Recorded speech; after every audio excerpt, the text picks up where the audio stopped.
சென்னை பூந்தமல்லி நெடுஞ்சாலையில் உள்ள டாஸ்மாக் மதுபான கிடங்கு முன்னிலையில் தமிழ்நாடு டாஸ்மாக் பணியாளர்கள் சங்கம் சார்பில் இன்று கண்டன ஆர்ப்பாட்டம் நடைபெற்றது. மாவட்ட தலைவர் நாராயணராஜ் தலைமையில் நடைபெற்ற இந்த போராட்டத்தில் 100க்கும் மேற்பட்ட டாஸ்மாக் பணியாளர் சங்கத்தினர் கலந்து கொண்டனர்.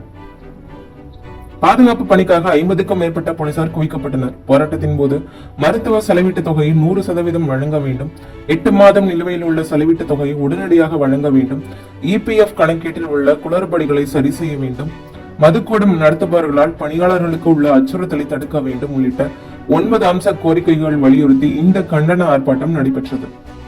தங்களை பணி நிரந்தரம் செய்யாத காரணத்தினால்தான் மதுபாட்டில்கள் மீது கூடுதலாக 10 ரூபாய் வசூலிப்பதாகவும், பணி நிரந்தரம் செய்துவிட்டால் கண்டிப்பாக கூடுதலாக 10 ரூபாய் வசூலிக்க மாட்டோம் எனவும் சங்கம் சார்பில் தெரிவித்தனர். இதில் AITUC சங்கத்தின் மாநில பொதுச் செயலாளர் தனசேகரன், மாநில செயலாளர்கள் செல்வம், மாரி, மாவட்ட தலைவர் நாராயணராஜ், காஞ்சிபுரம் மாவட்டம் கருணாகரன், வடசென்னை ராமகிருஷ்ணன், தென் சென்னை பெருமாள் மற்றும் திருவள்ளூர் மேற்கு மாவட்ட தலைவர் தாமோதரன் உள்ளிட்ட சங்க நிர்வாகிகள் கலந்து கொண்டனர்.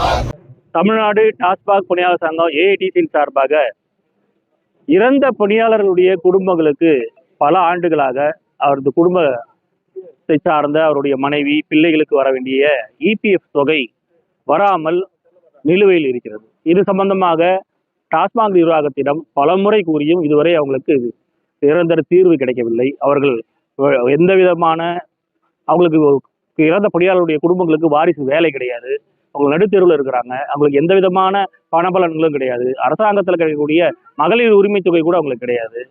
இப்படி இல்லாம அவங்க கஷ்டப்பட்டுட்டு இருக்கிறாங்க. அவங்களுடைய குடும்பங்களுக்கு வழங்கணும் அப்படின்னு சொல்லி ஒரு 20 குடும்பங்கள் திருவள்ளூர் கிழக்கு மாவட்டத்தில் மட்டும் இருக்காங்க. அது போக சென்னை மண்டலம் முழுவதும் பல குடும்பங்கள் இது மாதிரி நிராதரவாக இருக்கிறது. அந்த குடும்பங்களுக்கு EPF தொகை வழங்க வேண்டும்.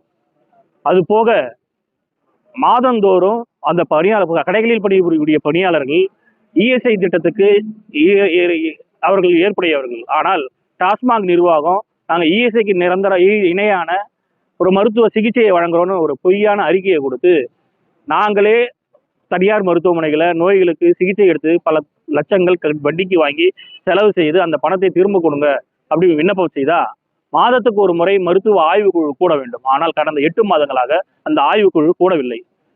தற்போது 2 நாட்களுக்கு முன்பதாக அந்த ஆய்வுக்குழு கூடியது. அதிலும் பல மாவட்டங்களில் திருவள்ளூர் கிழக்கு மாவட்டத்தில் 67 பணியாளர்கள் அவர்களுடைய விண்ணப்பங்கள் அதில் இடம்பெறவே இல்லை. அதுபோல ஒவ்வொரு மாவட்டங்களும் கிட்டத்தட்ட 100-150க்கும் மேற்பட்ட விண்ணப்பங்கள் அது ஈடுபடாமல் அந்த ஆய்வுக்குழு பரிந்துரை செய்து வழங்கி இருக்கிறது. அதிலும் கூட சமீபத்தில் சென்னை உயர்நீதிமன்றம் இந்த மருத்துவ காப்பீடு திட்டத்தின் கீழ் பயன்பெறக்கூடியவங்களுக்கு அவங்க செலவு செய்த தொகையை 100% வழங்க வேண்டும், அதற்கு எந்த விதமான நொண்டி சாக்குகளை கூறக்கூடாது என்று உத்தரவு வழங்கியிருக்கிறது. ஆனால் டாஸ்மாக் நிர்வாகம் 100% வழங்க முடிக்கிறது. அவர்கள் 60, 70, 25, 30 என்று 80% வரை வழங்குகிறார்கள். கேன்சர் நோயாளிகளுக்கு கூட முழுமையான தொகை வழங்கப்படுவதில்லை. இதிலும் 4 ஆண்டுகளுக்கு ஒரு முறை 5 லட்சம் என்ற இலக்கு இருக்கிறது. ESIயில் அது போன்ற எந்த விதமான இலக்கும் கிடையாது. இந்த மாதிரி பல்வேறு முறையில் பாதிப்புகள் ஏற்படுத்தி வருகிறது. இந்த பாதிப்புகளை நீக்க வேண்டும் என்று இன்றைக்கு சென்னை மண்டலம் முழுவதும் திருவள்ளூர் கிழக்கு மாவட்டத்தில் இன்றைக்கு ஒரு நாள் அடையாள இந்த ஆர்ப்பாட்டத்தை நடத்தியிருக்கிறோம். தொடர்ந்து இதற்கு செவி மடுத்து உடனடியாக அந்த பணிகளை செய்யவில்லை என்றால் அடுத்த கட்டமாக சென்னை முதுநிலை மண்டல மேலாளர் அலுவலகத்தில் தொடர்ந்து காத்திருப்பு போராட்டமும், அதைத் தொடர்ந்து மேலாண்மை இயக்குநர் அலுவலகத்துல தொடர் காத்திருப்பு போராட்டத்தையும் நடத்தி கொள்வோம் என்பதை இந்த நேரத்தில் தெரிவித்துக் கொள்கிறோம். மேலும் எண்ட் டு எண்ட் என்ற திட்டம் தற்போது அறிமுகப்படுத்தப்பட்டுள்ளது. இந்த எண்ட் டு எண்ட்ல பல்வேறு விதமான தொழில்நுட்ப பிரச்சனைகள் இருக்கிறது. இப்ப சமீபத்துல தருமபுரி மாவட்டத்துல கள்ளவிரோதமாக சட்டவிரோத மது விற்பனை நடைபெற்றிருக்கிறது. அந்த மது விற்பனையும் ஆன்லைன் வர்த்தகம் மூலமாக நடைபெற்றிருக்கிறது. கேட்பதற்கே வியப்பாக இருக்கிறது. தமிழக அரசு கூட அதை பற்றி சிந்திக்கவில்லை. ஆனால் கள்ளத்தனமாக மது விற்பனை செய்யக்கூடியவர்கள் மதுவை பதுக்கி வைத்து ஆன்லைனில் மது விற்பனை செய்கிறார்கள். காவல்துறை அதனை கண்டறிந்து கைது செய்திருக்கிறது. அதற்காக நாங்கள் பாராட்டு தெரிவித்துக் கொள்கிறோம். ஆனால் இந்த N2 தொழில்நுட்பத்தில் அந்த மது பாட்டில்கள் டாஸ்மாகில் இருந்து விற்பனை செய்யப்பட்டதா, எந்த கடையில் விற்பனை செய்யப்பட்டது என்பதை ஸ்கேன் செய்யக்கூடியது அந்தந்த கடைகளில் தான் தெரிகிறதே தவிர தமிழகம் முழுவதும் ஒரே பாயிண்டில் செக் பண்ணும்போது அது எந்த கடையில் விற்பனை செய்யப்பட்டது என்பதை தெரிவதற்கான தொழில்நுட்ப வசதிகள் மேம்படுத்தப்படவில்லை. அதை மேம்படுத்தப்பட வேண்டும். ஏனென்றால் பைபேக் சிஸ்டம் விரைவில் அறிமுகப்படுத்தப்பட இருக்கிறது. அந்த மாதிரி இருக்கும்போது வாடிக்கையாளர்கள் மது பாட்டிலில் வாங்கி சென்று 10 ரூபாய் கூடுதலாக அதுக்காக வாங்கிக் கொள்ள வேண்டும். திரும்ப ஒப்படைக்கும் போது அவர்கள் அந்த 10 ரூபாய் திரும்ப வழங்கப்பட வேண்டும். அப்போ அந்த மாதிரி கொடுக்கும்போது வாங்கிய கடையில் மட்டுமே கொடுக்க வேண்டும் என்றால் இதில் பல்வேறு விதமான இடர்பாடுகள் எங்களுக்கு ஏற்படுகிறது. எங்கே வாங்கினாலும் எங்கே கொடுக்கலாம் என்ற வசதி அதில் அமல்படுத்தப்பட வேண்டும் என்றால் ஒரு தொழில்நுட்பம் மேம்படுத்தப்பட வேண்டிய சூழ்நிலை இருக்கிறது. அது போக அந்த சிறிய கையடக்க கருவி செல்போன் மேல கொடுத்துருக்காங்க.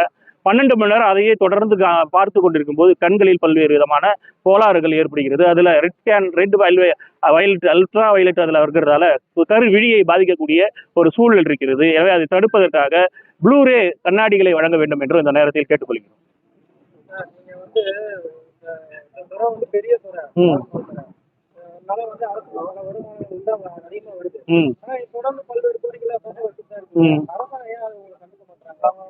அதாவது ஆண்டு ஆட்சியும் சரி, இப்ப ஆண்டு கொண்டிருக்க ஆட்சியும் கூடி இப்ப கடந்த 3 ஆண்டுகளாக எந்த விதமான எங்களுக்கு சம்பள உயர்வு கூட வழங்கப்படவில்லை. எங்களை நிரந்தரம் செய்யவில்லை.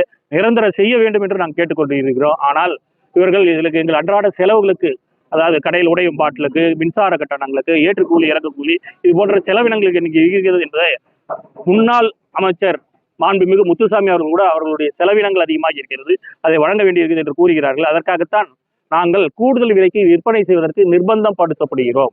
இந்த கூடுதல் விலையில் அதிகப்படியான வருமானத்தை நாங்கள் சேர்ப்பது போல ஒரு மாய தோற்றத்தை தமிழகம் முழுவதும் ஏற்படுத்தி கொண்டிருக்கிறது. இதில் பல்வேறு கிளைகளாக அந்த கூடுதல் விலைக்கு விற்பனை செய்யக்கூடிய அந்த தொகை என்பது பிரித்து கொடுக்கப்படுகிறது. இதிலேயே இந்த நிர்வாகம் இவர்களுக்கு இது போதும், இவர்களை பணி நிரந்தரம் செய்ய வேண்டாம், இவங்களுக்கு அரசு ஊழியருக்கு இணையான ஊதியம் வழங்க வேண்டாம் என்று அரசுகள் நினைக்கிறதா என்ற சந்தேகம் எங்களுக்கு எழுகிறது. எனவே அதை கைவிட வேண்டும். அண்டை மாநில கேரளாவில எப்படி அவர்களை பணி நிரந்தரம் செய்யப்பட்டு 1 ரூபாய் கூட கூடுதல் விலைக்கு விற்பனை செய்யவில்லை என்பதை உறுதிப்படுத்துகிறதோ அதே போன்ற சூழ்நிலை தமிழகத்தில் ஏற்படுத்த வேண்டும். அதற்கு நாங்கள் தயாராக இருக்கிறோம். எங்கள் சங்கம் அதுக்கு ஆதரவு கொடுக்க தயாராக இருக்கிறது. மற்ற சங்கங்களோடு எங்களையோடு இணைத்து இது போன்று அண்டை மாநில கேரளாவில் வழங்கப்படக்கூடிய சம்பளத்தை போல வழங்கி உடையும் பாட்டிலுக்கான இழப்பீடுகள் எல்லா நிர்வாக வசதிகளையும் நிர்வாக செலவுகளை நிர்வாகமே ஏற்றுக்கொண்டு பொதுமக்களிடமிருந்து 1 ரூபாய் கூட கூடுதலாக வசூலிக்க கூடாது என்பதற்கான திட்டத்தை முன்வைக்க வேண்டும். அதற்கு எங்களோடு கலந்து ஆலோசிக்க வேண்டும். அதை அமல்படுத்த வேண்டும் என்று இந்த நேரத்தில் உங்கள் வாயிலாக கேட்டுக்கொள்கிறேன்.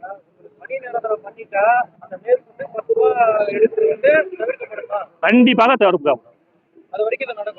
வேற வழி இல்லை. எல்லோருக்கும் தெரியும். முன்னாள் அமைச்சர் முத்துசாமியே சொல்லியிருக்காரு. செய்திகளை உண்மைத்தன்மையுடன் உடனுக்குடன் தெரிந்து கொள்ள தி கிரேட் இந்தியா நியூஸ் சேனலுக்கு சப்ஸ்கிரைப் செய்து எங்களுடன் இணைந்திருங்கள். எப்போதும்